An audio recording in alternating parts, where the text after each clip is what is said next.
S Jaishankar is conducting a press conference. Let's listen to what he has to say.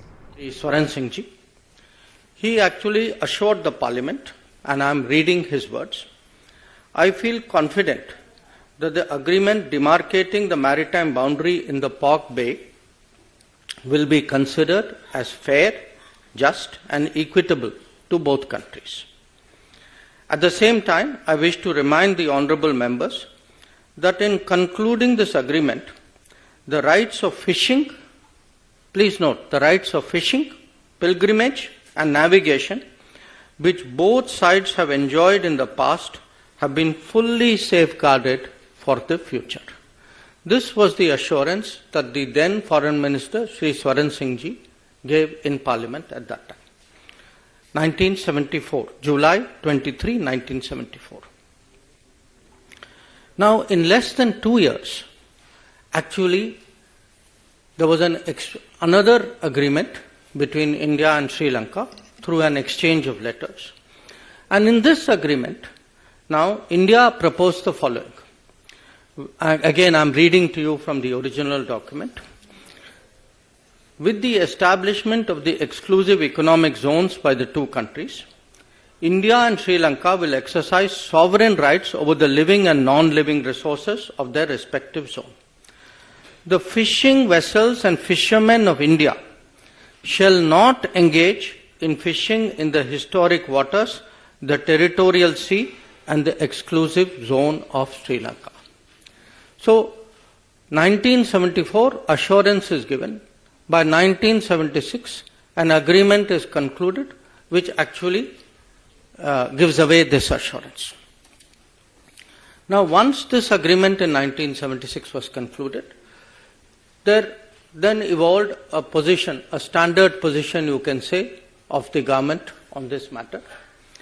And I'm reading to you an example. This is from 2006.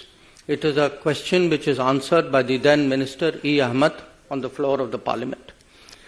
And he says, Mr. Ahmed, the 1974 agreement on the demarcation of the international maritime boundary line between India and Sri Lanka, as also the exchange of letters of 1976 on this issue of fishing rights, stipulate that the fishing vessels and fishermen of India shall not engage in fishing in the historic waters, territorial seas and the EEZ of Sri Lanka. So this is now the position which is taken by the government as a regular position. I am only giving you one example from 2006. So what has happened? What has been the consequence of this? In the last 20 years, 6,184 Indian fishermen have been detained by Sri Lanka. 6,184. And in the same period, 1,175 fishing vessels, Indian fishing vessels, have been seized, detained, apprehended by the Sri Lankans. So this is really today the background. This is the issue that we are discussing. Now you can ask,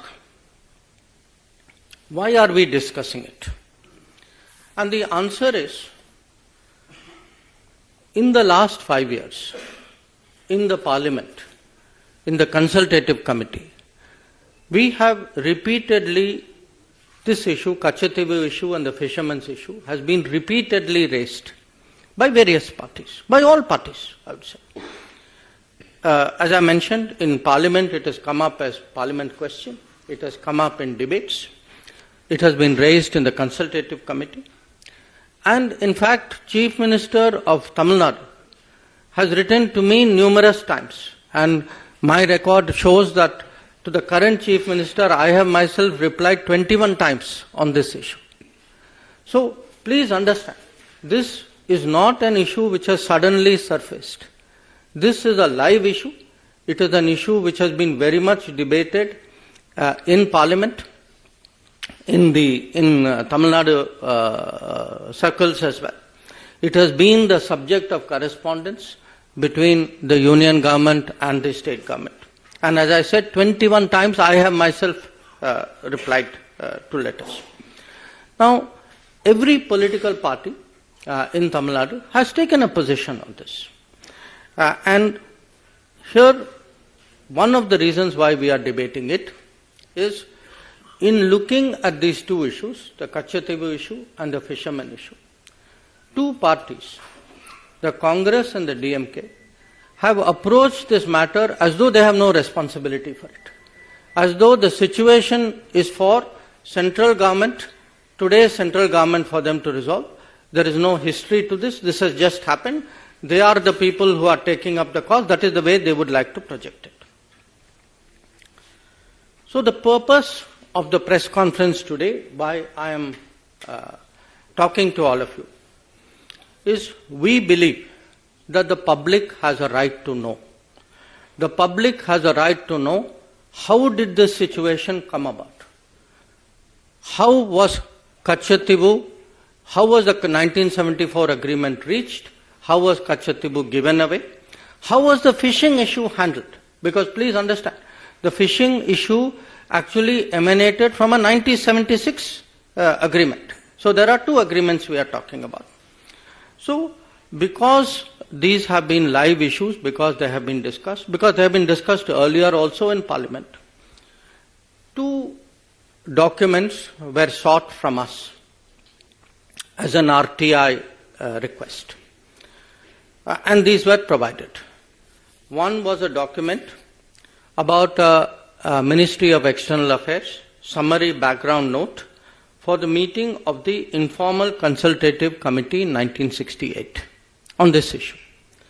And the second was a record of discussion of a meeting between the then Foreign Secretary and the then Chief Minister of Tamil Nadu, Honorable Kalaignar Karunanidhi, in June 1974.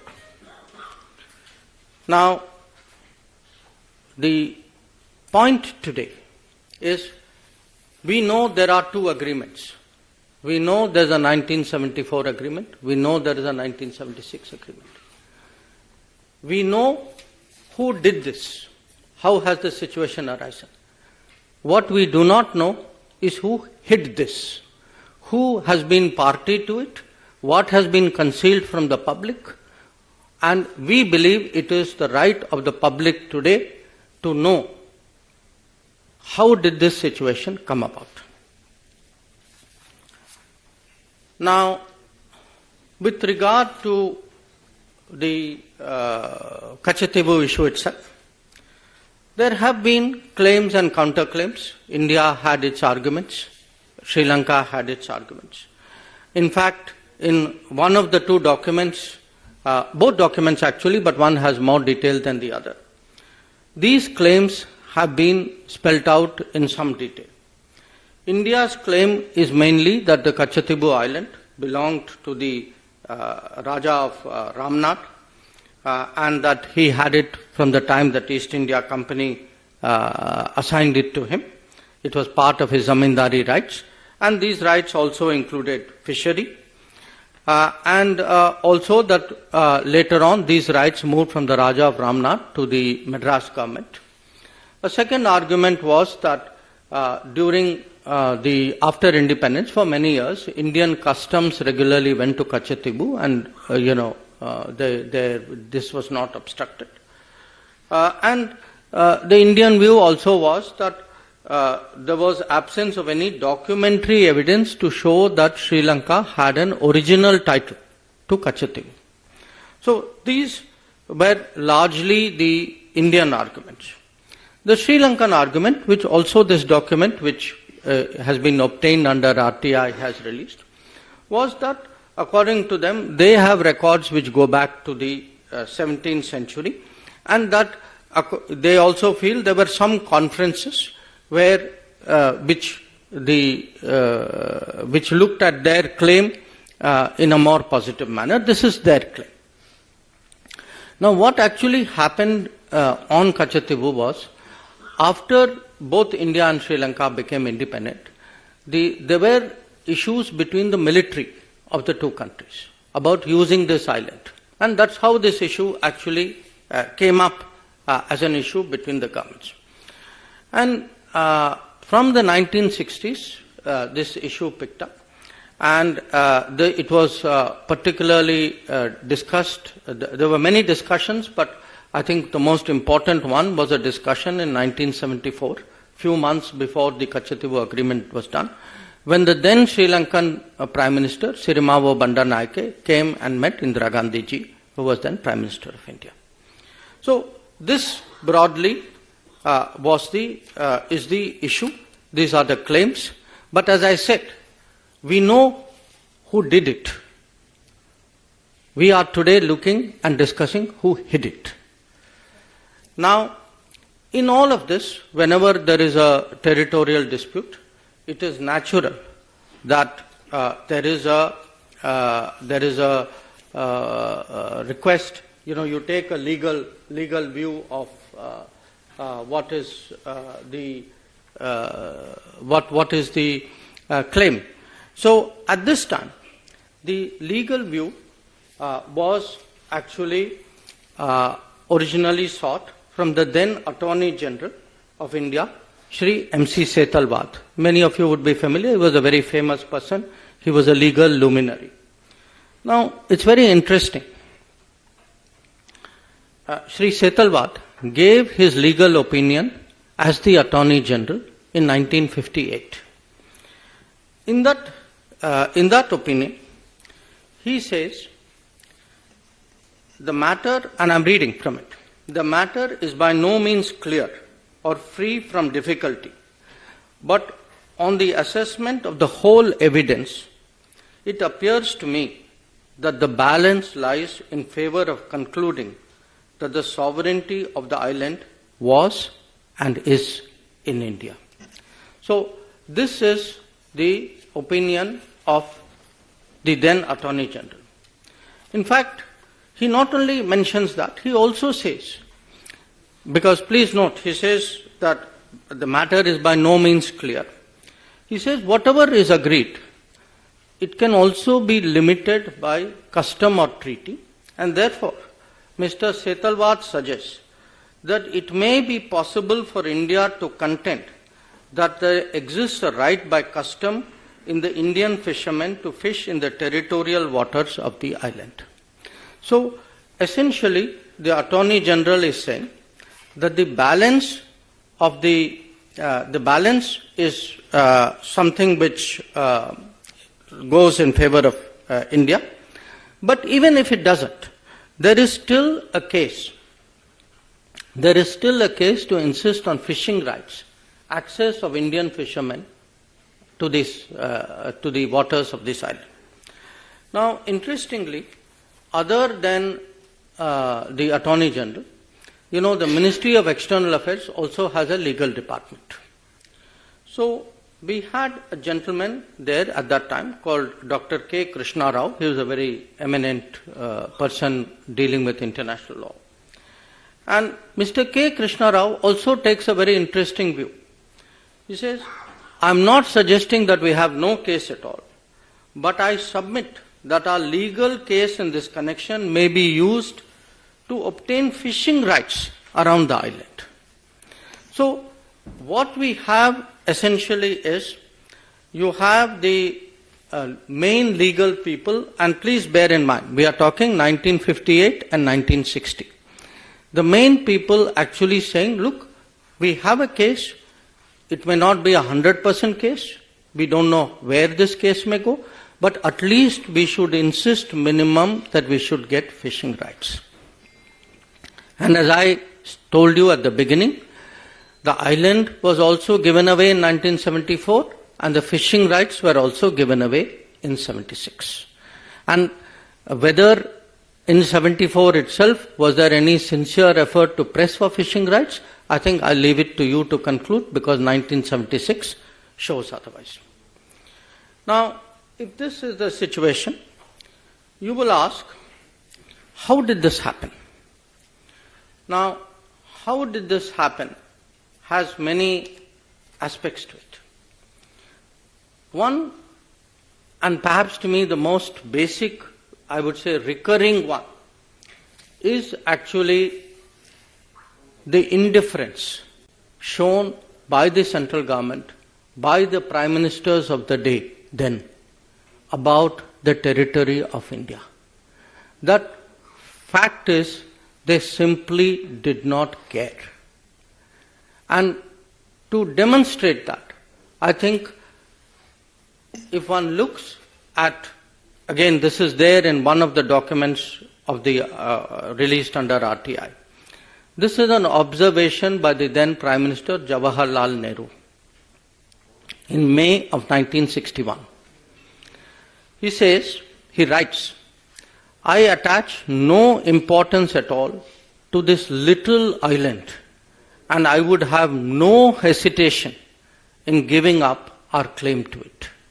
I do not like matters like this pending indefinitely and being raised again and again in Parliament. So, to Pandit Nehru, this was a little island. It had no importance. He saw it as a nuisance. Why are people bringing it up again and again in Parliament?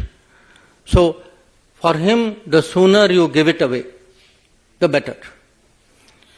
Now, you can say, okay, this was Pandit Nehru's view. Now, I want to read to you. Actually, this was not just Pandit Nehru's view. This view continued on to Indira Gandhi ji as well. So, it's very interesting. If one goes through the records of Parliament, we are now looking, I'm fast forwarding it to the time when Katchatheevu agreement is done. There is a member of Parliament called G. Vishwanathan from Tamil Nadu. And he says, this is I'm quoting from Parliament records, we are worried about Diego Garcia, thousands of miles away from Indian territory, but we are not worried about this small island. When we speak of it, the Prime Minister, he is talking about Indira Gandhi ji, the Prime Minister is said to have remarked in the AICC meeting that this is a little rock. I am reminded of those days when Pandit Nehru called about our northern boundary as a place where not a blade of grass grew. I would like to remind the Prime Minister that after this historic statement by Prime Minister Nehru, Pandit Nehru never regained the confidence of the country. This is going to happen to the Prime Minister when she says this is only a little rock and that there is nothing to worry about the territories of our country. So, as you can see, this is not just one Prime Minister, whether it was Pandit Nehru or whether it was Indira Gandhi. This very dismissive attitude, this little rock, this small island of no importance, this was the historic Congress attitude towards Katchatheevu. Now, again, please don't think it's an individual view. This was actually, in a way, had seeped into the party thinking. So, I will give you another example of it. Same time, there was a very well-known Congress leader, all of you are familiar with his name, he was from Delhi, called HKL Bhagat. Now, HKL Bhagat is reacting in the same Katchatheevu debate. So, he says, and I'm quoting from the parliamentary record, he says, my honorable friend from the DMK was just now talking about Katchatheevu, the island. It appears to me that the DMK thinks that probably they can desperately cling to this issue and survive in Tamil Nadu. The Jansangh at one time thought they could survive by clinging on to Kutch, but they failed. The DMK is also bound to fail because people of India and the people of Tamil Nadu are mature enough to see that it is in the interests of India, a big and great country, to keep her neighbors, particularly her small neighbors, satisfied. So, please appreciate today how strong, how deep, how pervasive this thinking was. For them sitting in Delhi, this island, this small rock, this island of no importance, this did not matter. It was an inconvenience to be given away so that they, in their minds, could actually not just have good relations with a neighbor. They found it irritating, it was coming up in parliament. For them it was a headache. So they saw the territory of India, and when someone says Jansangh also had the same view, yes, there were parties for whom every millimeter of Indian territory mattered. Apparently there were parties to whom even large tracts of Indian territory, as we saw on Aksai Chin, did not matter. Now, so